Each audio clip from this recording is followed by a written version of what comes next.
In 2009, my life was changed forever by a groundbreaking movie. That movie? The King of Kong, A Fistful of Quarters. Telling the story of the rivalry between Donkey Kong players Steve Wiebe and Billy Mitchell, it brought new eyes and life to the classic arcade scene. How did it change my life? Well, without it, I might never have discovered Funspot, a classic arcade that was recognized in 2008 by Guinness Book of World Records as the world's largest arcade. Since then, there's barely been a year that's passed that I haven't made at least one trip here to see friends and play some games. Walking in is like transporting back to the early 90s. The sights, the sound, the ambience is exactly as you'd remember it. Row after row of wooden cabinets make up much of the top floor, with something for just about everyone.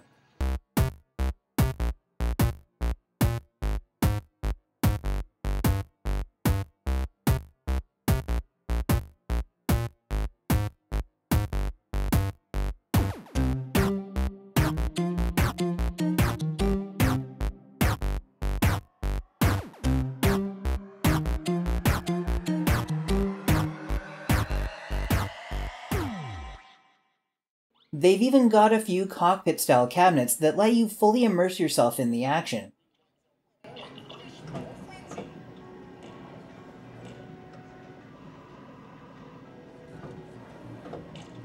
Imagine being a 12-year-old Star Trek fan, slipping into the captain's chair of the USS Enterprise, and defending sector after sector from Klingon attack, complete with an onboard computer that speaks to you.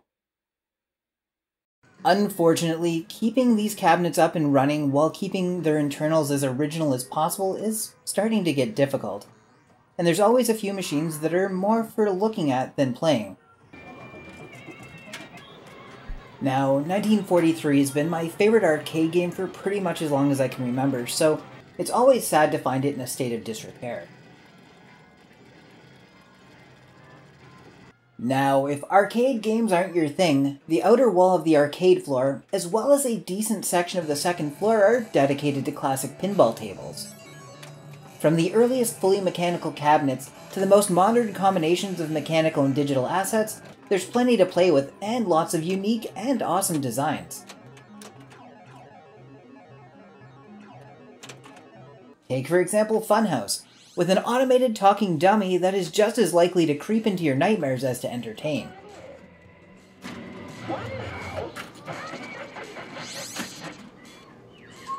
And stepping towards the modern era, they've got some more recent games.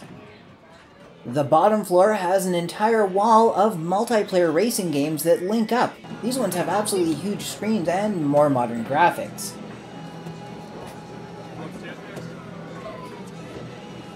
Or this huge Space Invaders game, where you control giant blasters either along with a friend, instead of the traditional moving a ship along the bottom of the screen and shooting up. Or this Ghostbusters game, which combines a regular video game with a proton pack that shoots plastic balls off the screen for targeting. And that also leads us to our next type of game here. Funspot's also got a huge selection of ticket games as well, ranging from games based on skill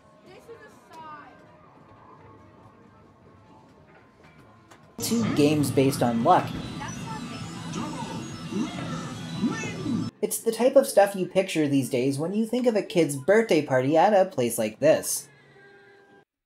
The ticket games range from the newest ones, sometimes based on movies or TV shows, to the oldest amusement games that are all about your skill level.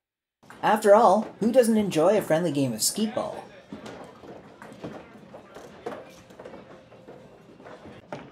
And if video games aren't your thing at all, Funspot's got a full-fledged bowling alley on the second floor which features both 5-pin and candlepin bowling.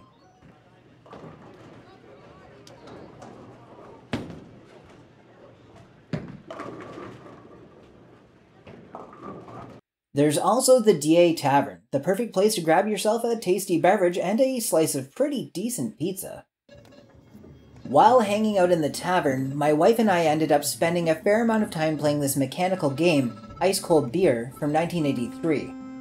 The goal is to use the 2 joysticks to guide a bar with a ball bearing on it up the wall, and place the ball bearing into the number holes without ending up in the wrong hole. It's a lot of fun and kind of addicting. Right around the corner from the tavern, they even have some mini bumper cars for younger kids to play in. This place really does have everything.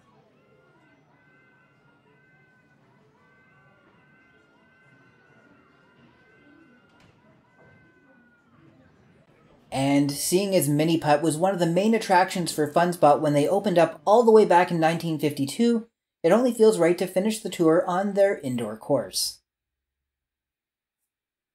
Now, one of the main goals of this trip was to donate the battery-operated pinball cabinet I repaired on the channel last year to the museum, but unfortunately, I couldn't line up my schedule with the guy who handles the donations. Luckily, I'll be back soon and I'll have another chance to donate it. I've been making trips out to Funspot almost annually since I learned of its existence. I've made friends, I've had fun, and I've never had a bad trip.